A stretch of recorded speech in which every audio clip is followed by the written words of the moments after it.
መፍትሄው ፋርማሲ ውስጥ አይደለም፣ ኩሽናችሁ ውስጥ እንጂ።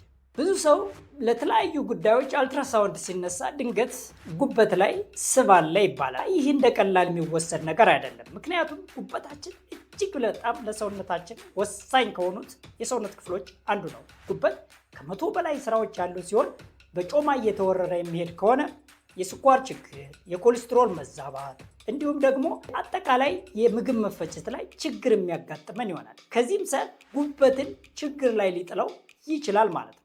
እኔ ዶክተር አዝመራው እባላለሁ። በዛሬ ቪዲዮ የጉበት ጮማን ሊያስተካክሉ የሚችሉ 10 ታምረኛ ምግቦችን የማቀርብላችሁ ይሆናል። የማቀርብላችሁ መረጃ በጥናት የተደገፈና ሳይንስን መሰረት ያደረገ ነው።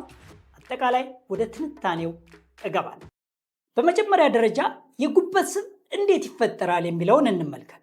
እንግዲህ የተመገብነው ምግብ ከፍተኛ የሆነ ኃይል ያለው በተለይ ካርብ ይዘታቸው ከፍተኛ የሆኑ ምግቦች ሲፈጠሩ በቀን የሚያስፈልገውን የኃይል መጠን ከተጠቀመ በኋላ በትርፍነት ያለውን በጮማ መልክ ያከማቸው። ለዚህም ደግሞ ትልቁን ስራ የሚሰራው ኢንሱሊን የምንለው ሆርሞን ነው። ኢንሱሊን የምንለው ሆርሞን የካርብ ይዘታቸው ከፍተኛ የሆኑ ምግቦችን በትራይግላይሰራይድ በምንለው የፋት ወይም የቅባት መልክ ይቀይርና በጉበት ላይ እንዲከማች ያደርገዋል። ይህ አጠቃላይ ፕሮሰስ ዲሌቮ ሊፖጀነሲስ ተብሎ ይጠራል በሕክምና አጠራሩ። በመቀጠል የጉበት ስብ ደረጃዎችን እንመልከት። የመጀመሪያው ቀላል የጉበት ስብ ሲምፕል ፋቲ ሊቨር የሚባለው ነው።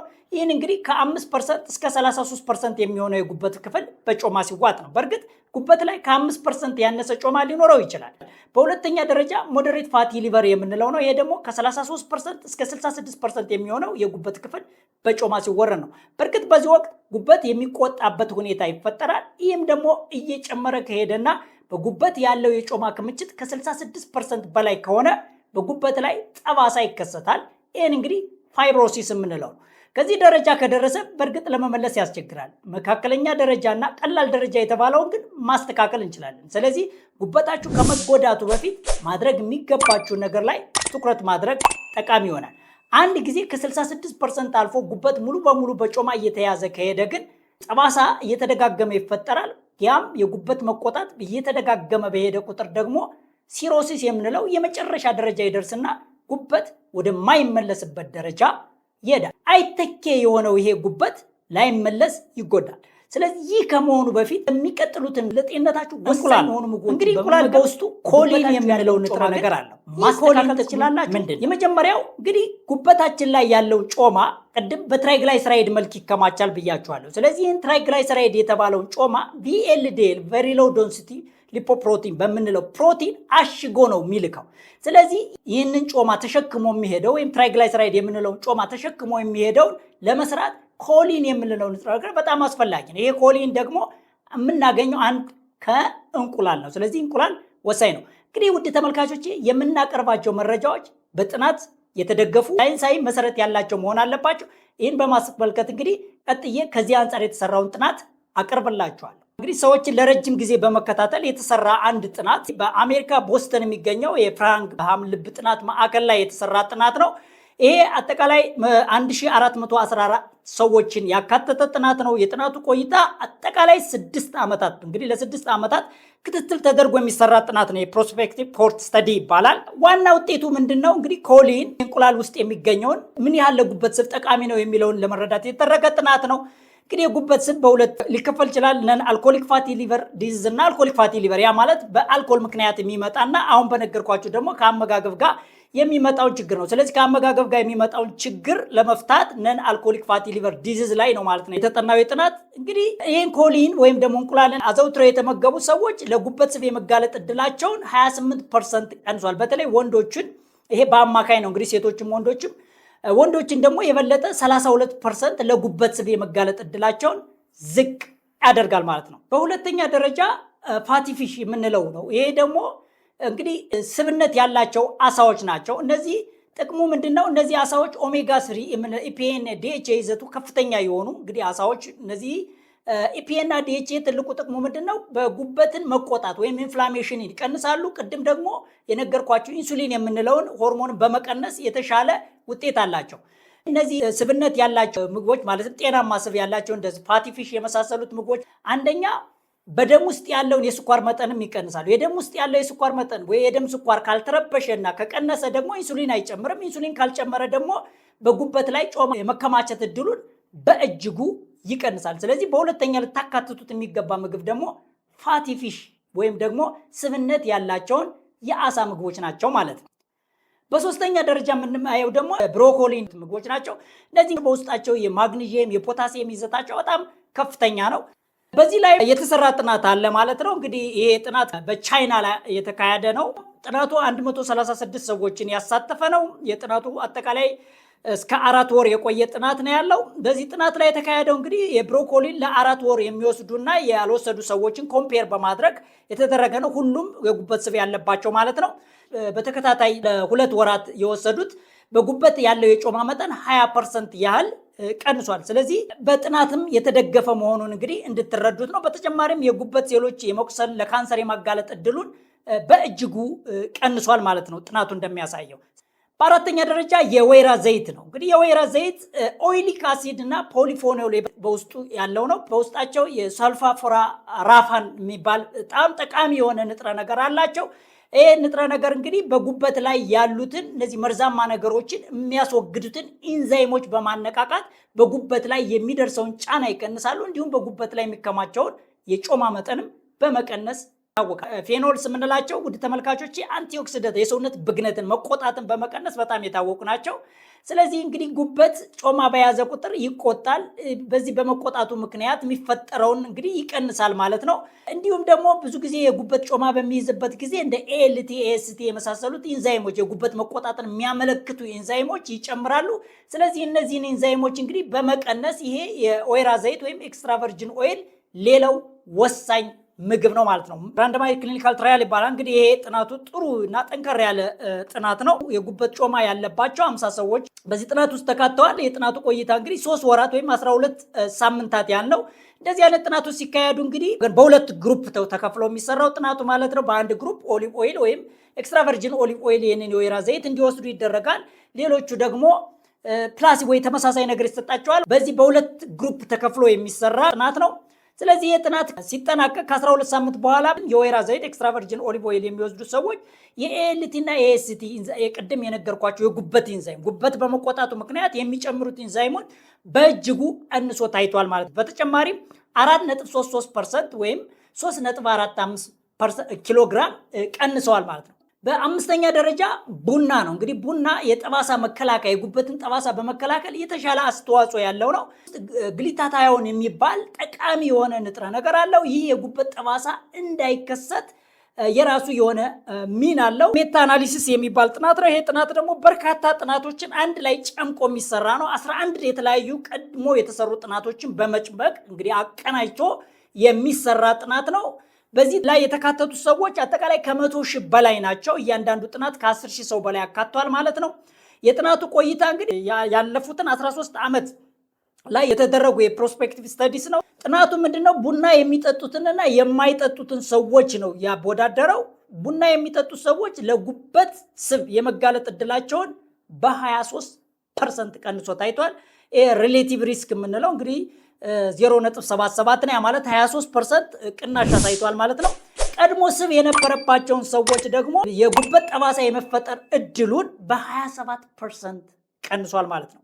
ስለዚህ ቡና እንግዲህ ምን ያህል ጠቃሚ እንደሆነ ነው የምትረዱት። ከ2 እስከ 3 ቡና ድረስ ስኳር ሳታደርጉበት መጠቀም በጣም የጉበት ላይ ያለውን ጮማ ለመቀነስ ሌላው ወሳኝ የሆነ ምግባችሁ ውስጥ የምታካትቱት ይሆናል ማለት ነው። በስድስተኛ ደረጃ አረንጓዴ የቅጠላቅጠል ምግቦች ናቸው። እነዚህ ምግቦች አጠቃላይ ኢንሱሊን ከፍ እንዳይል የማድረግ ወይም ደግሞ ሰውነታችን ለኢንሱሊን የሚሰጠው ምላሽ በማሻሻል በጣም የተሻለ አስተዋጽኦ የሚያበረክቱ ናቸው። እንግዲህ የስኳር በሽታ፣ የጉበት ጮማ፣ የሰውነት ክብደት እነዚህ ነገሮች በሙሉ ሰውነታችን ኢንሱሊን የመቋቋሙ ሁኔታ ወይም ለኢንሱሊን የሚሰጠው ምላሽ እየቀነሰ ሲሄድ ነው። ይሄ ማለት ኢንሱሊን ሬዚስታንስ የምንለው ነው ማለት ነው። ስለዚህ ይህንን በማስተካከል በኩል እነዚህ የአረንጓዴ ቅጠላቅጠል ምግቦች ወይም ሊፊ ግሪንስ የሚባሉት በጣም ወሳኝ መሆናቸውን መረዳት ያስፈልጋል። ኤክሮሴክሽናል ስተዲ የሚባል ጥናት እንግዲህ በአሜሪካ ሎስ አንጀለስ በሚገኘው የደቡብ ካሊፎርኒያ ዩኒቨርሲቲ ውስጥ የተሰራ ጥናት ነው። የጥናቱ ተሳታፊዎች 175 ያህል ናቸው። እንግዲህ የአንድን ወቅት መረጃ በመሰብሰብ የሚደረግ ምርመራ ነው የክሮስ ሴክሽናል ስተዲ የሚባለው። ይህ ምርመራ እንግዲህ በጉበት ላይ ያለን ስብና አጠቃላይ ቪሰራል ፋት የውስጥ ስብን ምን ያህል እንደቀነሰ ነው። እነዚህ ግሪን ሊፊ ቬጂቴብልስ የቅጠላቅጠል ምግቦችን የሚመገቡ ሰዎች አጠቃላይ በጉበታቸውን ያለው የስብ መጠን በ15% ቀንሷል ማለት ነው። በተጨማሪም አትክልትን የሚመገቡ ኢንሱሊን የመቋቋም ወይም ኢንሱሊን ሬዚስታንሳቸው በ15% እንደቀነሰ ነው ጥናቱ የሚያረጋግጠው። በአጭሩ ይህ ጥናት አነስተኛ መጠን ያለው አትክልት በቀን ብንመገብ በጉበት ላይ የሚከማቸውን የስብ መጠን በእጅጉ እንዲቀንስ ያደርጋል። እንዲሁም ደግሞ ለኢንሱሊን የምንሰጠውን ምላሽ ወይም ኢንሱሊን ሴንሲቲቪቲን በማስተካከል የስኳር በሽታና ሌሎች አጠቃላይ የኮሌስትሮል ችግሮችንም ለማስተካከል ወሳኝ እንደሆነ ጥናቱ ያመላክታል ማለት ነው። በሰባተኛ ደረጃ እርድ ነው። የሴሎች ጋሻ ብንለው በጣም ይቀላል፣ በጣም ወሳኝ ነው። ሰውነታችን የሰውነት ብግነት እንዳይከሰት በውስጡ ኮርኮሚን የምንለው በጣም ጠቃሚ የሆነ ንጥረ ነገር አለው። እርድ እንግዲህ ምንድን ነው? አንቲ ኦክሲደንት ማለት እንግዲህ ብግነት የሰውነት ብግነት እንዳይከሰት እንግዲህ ጉበት ላይ ጮማ ሲከማች ሰውነት ይቆጣል፣ የመቆጣት ባህሪ ያለ ያ ካልታከመ ደግሞ ወደ ጠባሳ ይቀየራል። መጨረሻም እየተደጋገመ የጮማ መጠኑ እየጨመረ ጉበት እየተጎዳ ከሄደ ደግሞ ወደ ቃጫነት ወይም ደግሞ ፋይብሮሲስ ይቀየርና አጠቃላይ ስራውን ያቆማል ማለት ነው። ስለዚህ ይሄ እንግዲህ ነን አልኮሊክ ፋቲ ሊቨር ዲዚዝ የምንለው ወይም ከአመጋገብ ከአልኮል ውጭ በሆነ መንገድ ከአመጋገብ ጋር የሚመጣውን የጉበት ስብ በተለይ የቀላል የጉበት ስብ እና መካከለኛ የጉበት ስብ ያለባችሁ ሰዎች እነዚህ ምግባችሁን በየቀኑ በማካተት እንዴት ጉበታችሁ ላይ ያለውን ስብ መቀነስ እንደምትችሉ ነው ማለት ነው። ይህም መረጃ በጥናት አስደግፌ እያቀረብኩላችሁ ያለሁት ማለት ነው። ይህንንም እንግዲህ በጥናት ስናስደግፈው የራንደማይዝ ዳብል ብላይንድ ፕላሲቦ ኮንትሮል ክሊኒካል ትራያል የሚባል ጠንካራ የሆነ ጥናት ነው። በዚህ ጥናት የስኳር በሽታ ያለባቸው አይነት 2 የስኳር በሽታ ያለባቸው እና የጉበት ጮማ ያለባቸው 80 ታካሚዎችን ለ8 ሳምንት በመከታተል የተደረገ ጥናት ነው። ይሄ ጥናት እንግዲህ 1500 ሚሊግራም እርድ የተጣራ ንጥረ ነገር ለ8 ሳምንት የተሰጣቸውንና ሌሎቹ ደግሞ ያልተሰጣ እነዚህ እርድ የሚወስዱት እነዚህ ለ8 ሳምንት 1500 ሚሊግራም ወይም 1.5 ግራም የተጣራ የእርድ ይዘት ወይ ኩርኮሚን የምንለው ጠቃሚ ንጥረ ነገር የወሰዱ ሰዎች በጉበት የመቆጣት እድሉ በእጅጉ ቀንሷል። በተለይ ኢንተርሎካን 6 የምንለው እና ሲ ሪአክቲቭ የምንለው የጉበት መቆጣት የኢንፍላሜሽንን የሚያመለክተው በእጅጉ ዝቅ ብሎ ታይቷል። በተጨማሪም ጉበት መቆጣቱን የሚያመለክቱ ኢንዛይሞች አሉ። ኤኤልቲ ኤኤስቲ ያልኳችሁ ቅድም እነሱ ሲጨምሩ ጉበት እንደተቆጣ ያመለክታል። ስለዚህ እነዚህ በተወሰነ የጉበት መቆጣት የነበራቸው እነዚህ ኤኤልቲ ኤኤስቲ ኢንዛይም ዝቅ ያለበት ሁኔታ መረጃው ያሳያል ማለት ነው። በመቀጠል በስምንተኛ ደረጃ የምናየው አቮካዶ ነው። እንግዲህ አቮካዶ ሞኖ አንሳቹሬትድ ፋት የምንለው ጤናማ የሚባል ቅባት አለው። በጉበት ላይ የሚከማቸውን ትራይግላይሰራይድ መጠን ይቀንሳል። በተጨማሪም ግሉታታዮን የምንለውን ለሰውነታችን መርዛማ ይሆን በጉበት ላይ ያለው መርዛማ ነገሮችን ለማስወገድ የሚረዳውን ኢንዛይም እንዲመነጭ ይረዳዋል። የፋይበር ይዘቱ ከፍ ያለ ስለሆነ የኢንሱሊን የመቋቋም እድልን ይቀንሳል። ስለዚህ ኢንሱሊን ሬዚስታንስ ማለት ነው። ለኢንሱሊን ያለ ምላሽ እንዲሻሻል በማድረግ በጉበት የሚከማቸውን የጮማ መጠን እንዲቀንስ ያደርጋል። ስለዚህ በስምንተኛ ደረጃ የምታካትቱት ምግብ ደግሞ አቮካዶ ነው ማለት ነው። አሜሪካ ላይ የተሰራ አንድ ጥናት ናሽናል ሄልዝ ኤንድ ኒውትሪሽናል ኤግዛሚኔሽን ሰርቬይ ይባላል። ይሄ 17567 አዋቂ አሜሪካውያን ላይ የተሰራ ጥናት ነው። ጥናቱ ከ2001 እስከ 2008 ባሉት ዓመታት ውስጥ የተሰበሰበ መረጃ ነው። ይህም ጥናት የሚያመለክተው እንግዲህ በጉበት ላይ ያለን ጮማ በእጅጉ እንደቀነሰ ነው። ይህም ለልብ በሽታ ለስኳር በሽታ የመጋለጥም ሁኔታ የመቀነስ አጠቃላይ ሁኔታ ነው ያሳየው። እንዲሁም የሰውነት ክብደታቸው 3.4 ኪሎ ግራም ቀንሷል። እነዚህ እንግዲህ ምግብ ላይ አቮካዶን አዘውትረው የሚመገቡ ሰዎች ለእነዚህ የመጋለጥ እድላቸው በእጅጉ ቀንሷል ማለት ነው። ስለዚህ አቮካዶን የሚመገቡ ሰዎች በውስጣቸው እንግዲህ የፖታሽየም የማግኒዥየም ይዘት ስላለው ነው አቮካዶ መጠናቸው በአጠቃላይ ሲታይ ለጉበት ጮማ የመጋለጥ እድላቸው በእጅጉ ቀንሶ ታይቷል። የመጨረሻ እንግዲህ በ9ኛ ደረጃ ማቀርብላችሁ አረንጓዴ ሻይ ነው። ይህም ለሰውነታችን እጅግ በጣም ወሳኝ የሆነ በተለይ የጉበት ጮማን በመቀነስ የሚታወቅ ነው። የጉበት ኢንዛይምን እንደ ኤኤልቲ እና ኤኤስቲ የመሳሰሉትንም በመቀነስ ይታወቃል። የመጨረሻው ዝንጅብል በ10ኛ ደረጃ የምታካትቱ ነው። ይህ ደግሞ ጅንጅሮል የሚባል ንጥረ ነገር አለው። የጉበት መቆጣትና በጉበት የሚከማቸውን የስብ መጠን የሚቀንሱላችሁ ናቸው። ውድ ተመልካቾች እነዚህ 10 ምግቦች የጉበትን ጮማ መቀነስ ብቻ ሳይሆን አጠቃላይ የደም ቅባት መረበሽ ወይ የኮሌስትሮል ችግር፣ የስኳር በሽታ የመጋለጥ እድልን፣ ለግፊት አጠቃላይ ጤንነታችን የሚጠብቁ ምግቦች ናቸው ከላይ በዝርዝር ያቀረብኩላችሁ። እዚህ ላይ እንግዲህ እንደምታዩት ምግብን እንደ መድኃኒት አስበን ካልወሰድን መድኃኒትን እንደ ምግብ ለመውሰድ እንገደዳለን። ስለዚህ ምግብ መድኃኒት ነው። ሰው በልቶ ይታመማል፣ ሰው በልቶ ይፈወሳል። አመጋገባችሁ ላይ ከፍተኛ ጥንቃቄ ማድረግ አለባችሁ። የዛሬም በዚህ አበቃው። በቀጣይ በሌላ ቪዲዮ እስክንገናኝ ሰላምና ጤና ከእናንተ ጋር ይሁን።